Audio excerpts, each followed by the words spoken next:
Welcome home, both of you. You must be hungry. I whipped up some pasta today.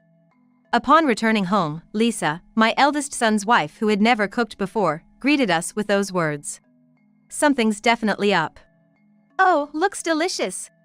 Don't you think so, Mom? That was my eldest son, Robert. Indeed, the pasta laid out on the table looked appetizing. But, for some reason, the pasta emanated an indescribable sense of unease. It's too suspicious. Urged by Lisa, we sat down, and Robert asked if we should start eating. Can we really eat this without any issue? The way Robert and Lisa are intently watching us, it feels like they're urging us to hurry up and eat. What am I gonna do now? Just then. Hello. That voice ended up saving me from this precarious situation. My name is Catherine Harper.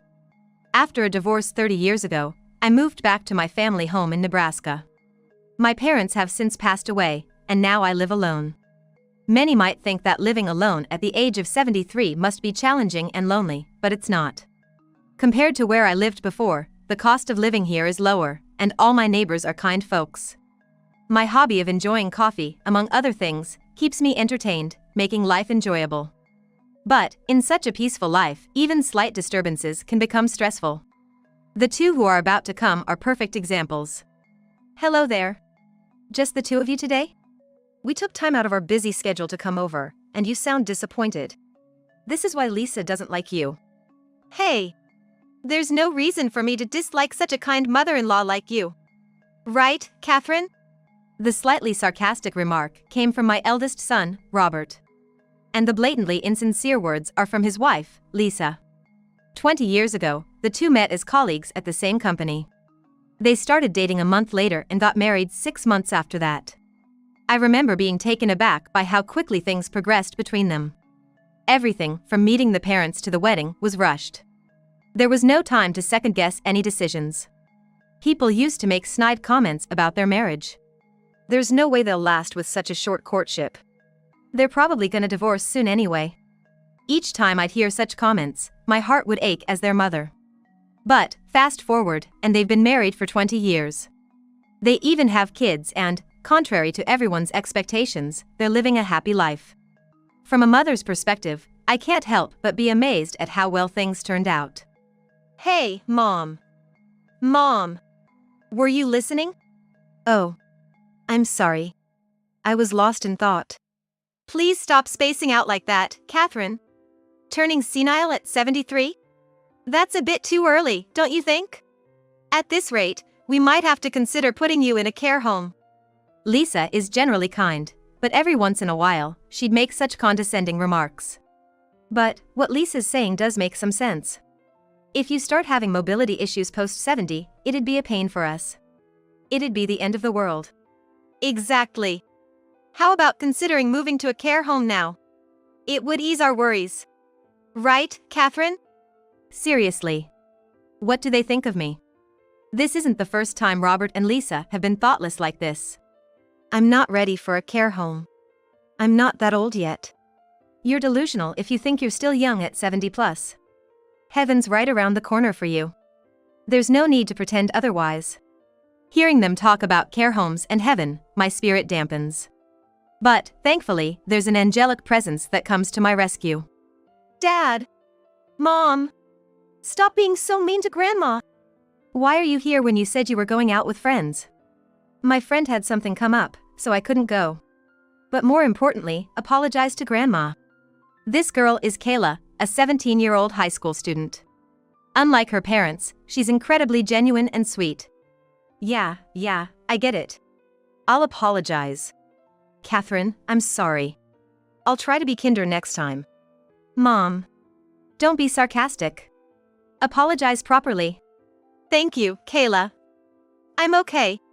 Thank you for standing up for me. Such a kind-hearted girl. In contrast to her parents. Glancing to the side, her dad seemed unapologetic, lounging around, while her mom looked disgruntled. Kayla then urged her parents to leave. Bye, Grandma, I'll come visit again soon. And with that, they left. The next morning, after breakfast and during her house chores, the doorbell rang. Kayla, good morning. You're early today. Opening the door, there she was. Good morning, Grandma. I'm meeting a friend later, but I wanted to see you first. Kayla has always visited frequently since she was little. Be careful out there. Yep, I'll see you later. Seeing Kayla's lively demeanor always lifts my spirits. Just as I was about to get back to cleaning, the doorbell rang again. Just a moment. Rushing to the door, her son and daughter-in-law were about to enter the house. Hey! At least say something before barging in. It's startling. It's not a big deal. Did Kayla come by? Ignoring my comment, they walked in. Sitting down on the sofa. Give us some of that coffee. It's not fair if you only make it for Kayla. They were probably referring to the special coffee I make whenever Kayla visits. I've always loved coffee, grinding the beans myself. Nowadays, even neighbors ask for it. And my grandson, he loves that coffee, and every time he comes over, we enjoy it together. I let out a sigh, said, "Hold on a sec," and went to the kitchen to grind the beans. Just then, I heard a beep sound from behind. Wondering what it was, I turned around. The only thing out of place was my eldest son and his wife, Bob and Kayla, staring at a cell phone they'd laid on the table. Curious, I tilted my head. "What are you doing? Hurry up and make that thing." Hey, Catherine, I'm parched over here. I was still puzzled by that beep, but I knew that if I left Bob and Kayla waiting any longer, it'd become a bigger hassle. As I began grinding the beans again, Lisa chimed in. You know, Catherine, you have such simple tastes. I don't get why grinding beans is fun for you. Oh. Maybe it's practice for when you move to the retirement home? I don't want to drink coffee you've practiced on. Suddenly, in a condescending voice I'd never heard before, Lisa made a sarcastic remark. It was then that I felt a sense of revulsion towards her for the first time. Robert, who was next to her, chimed in. True that. Making your own son and daughter-in-law drink something like that. I can't believe any decent person would do such a thing. When did my mom become this kind of person? Is getting old really this cruel? It's just so sad. Robert too made a sarcastic remark in an unfamiliar low voice. Then, right next to him, Lisa again made a snide comment in a creepy, mocking tone. It was as if some third-rate actor was putting on a show. The whole scene was just terrifying. Yet the two of them didn't stop, they kept on going. My mom's lost it. Seems like she doesn't even know what she's doing or saying anymore. How did it come to this? Maybe it'd be better if she just moved on to the next life sooner. But knowing her, she'll probably hang on for a long time. Why did they have to go so far in their remarks? What's gotten into both of you? Enough is enough. But they were so engrossed in their phones, they didn't even hear me. Suddenly, Robert and Lisa stood up, grabbed their bags, and left as if nothing had happened. I felt a chill run down my spine from their incomprehensible behavior. What on earth is going on? I thought about confiding in someone, but how could I even begin to describe what had just happened? I spent the night restless, overwhelmed by my thoughts. But the next day, Robert and Lisa came back. The memory of yesterday flashed through my mind, leaving me uncertain of how to approach them. Then, from behind Robert and Lisa, a little face popped out saying, Grandma, what's up? Their daughter, Kayla, had come with them. Not wanting to worry my beloved granddaughter with my troubles, I acted as if everything was normal. Want something to drink? Yeah. I want some of Grandma's coffee. Sure thing. How about you too? However, Robert and Lisa just sat there with sullen expressions, not saying a word. Seeing her parents like that, Kayla looked puzzled. Without understanding why they remained silent, I brewed some homemade coffee. Here you go. Kayla eagerly sipped her coffee, saying, Delicious. I can't start my day without Grandma's coffee. In stark contrast, Robert and Lisa sat motionless, not touching their coffees at all. It had probably gone cold and wasn't tasty anymore. Then, Lisa took a sip of her cold coffee. Disgusting. Those words stung. Then, Kayla, we're gonna head out now, said Lisa. Huh? We just got here, Kayla responded. But without another word, Robert and Lisa left. Mom and Dad were weird today. Do you think something's up? I don't know. For the past 2 weeks, Robert and his wife Lisa had started coming here almost daily. Even when spoken to, they'd just ignore and stay glued to their phones. "Why don't you talk?" Even when hesitantly questioned, there was no response. Unable to bear the tension, the TV was turned on to distract from the awkwardness. It was the same routine every time. By that point, their very presence began to instill fear. Then, one unexpected day, something unforeseen happened. It was in the evening when I was about to head out for grocery shopping. A message from Robert popped up on the phone, "Gonna be there soon." Gonna be here, now? True to his text, Robert and Lisa arrived 5 minutes later. Opening the front door, there they stood. However, today was different. "Hello. Beautiful weather we're having. We're dropping in." After constantly ignoring, now they suddenly spoke as if they were different people. This sudden change intensified the feeling of unease towards Robert and Lisa. "Mom, could you make me some coffee? I'm really in the mood for your coffee today." "Oh. That's not fair. Catherine, can I have some coffee too?" Baffled by their sudden shift in behavior, I just nodded. While grinding the beans, a glance towards them revealed both laughing and chatting, a stark contrast from their usual selves. Then, they spoke to me. "I'll have it black." "I'd like 3 sugars, please." They both sipped their freshly made coffee with smiles. Suddenly, Lisa exclaimed, "Oh, I forgot. Honey, can you go pay this month's phone bill for me?" "Got it. Mom, let's head to the nearby convenience store." "Huh?" My eldest son, Robert, grabbed my arm and dragged me forcefully to a nearby convenience store. All for a cell phone bill. Why do I have to go with him? It's not like he doesn't know where the place is. After paying the bill, when I thought we were headed straight home, Robert said something I never expected. "The cherry blossoms are blooming in the park nearby. Wanna go see them?" "Sure, but wouldn't it be better if Lisa came with us?" Lisa's not interested in cherry blossoms. So, it was decided that we'd go to a nearby park to see the cherry blossoms. To think that Robert would suggest such a thing.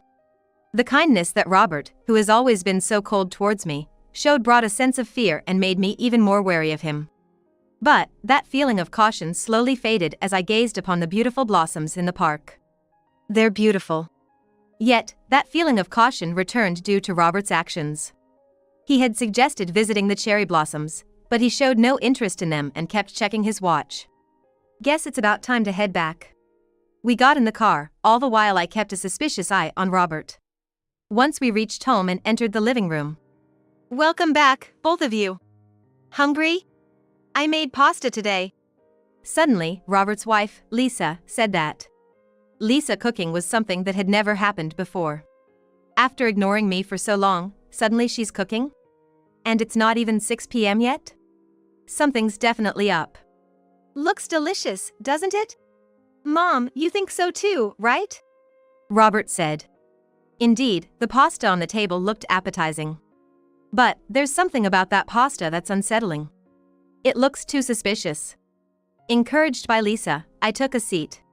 Just as I was about to take a bite, Robert spoke up. "Ready to eat?" "Can I really eat this without any repercussions?" The two of them were staring intently, urging me to eat. What should I do now? Then, at that moment. "Hello. That voice, is that you, Kayla?" Suddenly, the voice of my granddaughter could be heard, causing Robert and Lisa to panic.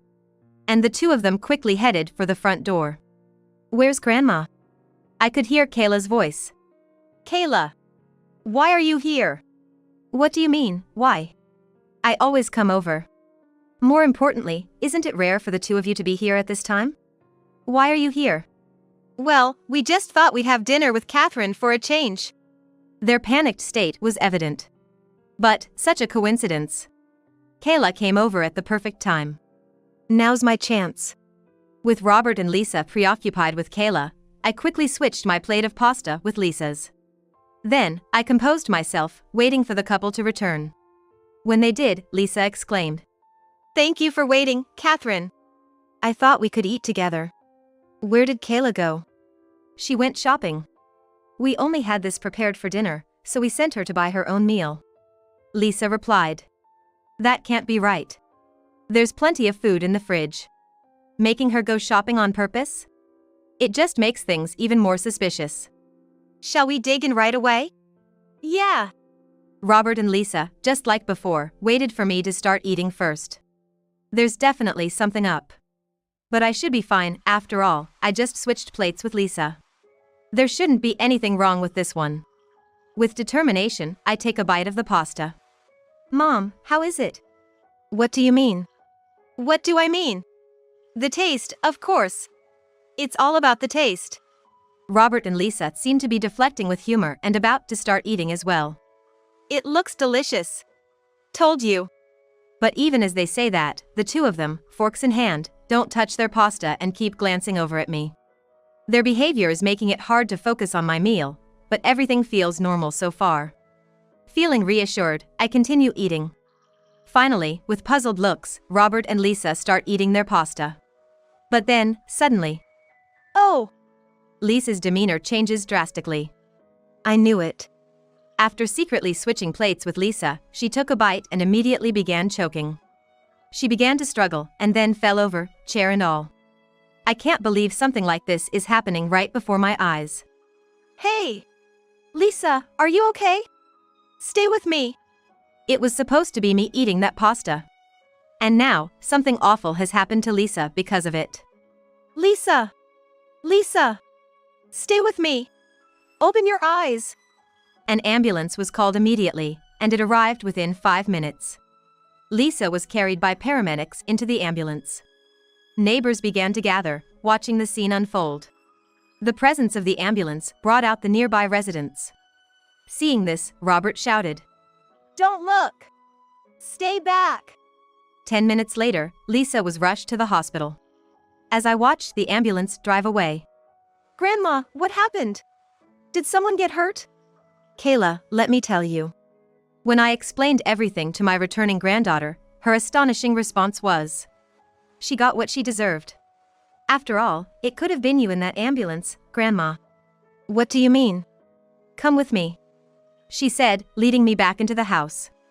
Pointing to a certain spot in the living room, she added, "Do you recognize this? It's a camera, a small one. Mom was secretly recording." Secretly recording? Why? Here's the deal. Recently, Robert and Lisa had become obsessed with making videos, and they would constantly film amusing situations to post on social media. At first, it was all harmless prank videos. But as these became more popular, they sought even greater attention, leading them to film increasingly audacious and extreme content. So, all those times they ignored me or made snide remarks. They were filming all of that too. Remember the phone on the table? That's what they were using to record. And the ultimate video they had planned was to capture someone's reaction to severe discomfort. They targeted me, their mother-in-law. That's terrifying. But what were they trying to do? This, Kayla said, pulling out a chili pepper. A chili pepper? What about it? They crushed a lot of these and put them into your pasta. They wanted to film you struggling after eating something super spicy. I felt a surge of anger. All that for some online popularity? Robert is just as guilty for not stopping it. But there's one thing I'm curious about. I understood they tried to torture me by adding spicy stuff, but why did Lisa foam at the mouth and faint? While I was pondering this, Kayla told me a shocking truth. She's allergic. Turns out, Lisa has a severe chili pepper allergy. Apparently, she had once fainted after eating food containing chili peppers. Since then, she had been careful not to eat them. It makes sense that if Lisa, with her chili pepper allergy, ate that spicy pasta so eagerly, she'd have that reaction. That night, when Robert returned from the hospital, he told me that Lisa would be hospitalized for a week. Robert blamed me for everything that happened. Then, Kayla chimed in. I can't believe a grown-up would blame someone else like this. You're no longer my dad or mom to me. You're just some messed up old folks. At a loss for words after being told off by his own daughter, Robert was just stunned. I added, I won't say much. I'm cutting ties with you too. Don't come here anymore. If you do, I'll call the cops on you as a suspicious person. Watching Robert leave in shock, Kayla and I high-fived, saying, Grandma, you're awesome. Thank you. Later, when Lisa was discharged, Robert told her that I had cut ties with him and that Kayla had left their home. Lisa suddenly went berserk. Seeing this, Robert hurriedly called the police. 10 minutes later, the officers arrived and took Lisa away, even though she had just been discharged. With Lisa gone, Robert apparently packed his stuff and moved out of their apartment. No idea where he is or what he's doing now. Moreover, even after being taken to the police station, Lisa's erratic state didn't calm down. She was subsequently taken to a mental health facility where she's still residing. Grandma, I'm off. Take care and do your best. Yeah. It's been a year since then. Kayla moved out of her parents' house and now lives with me. Today, her life begins as a working adult and as a woman. Being able to witness Kayla's growth. There's no greater joy. I'm confident that my life ahead will be even brighter and more joyful.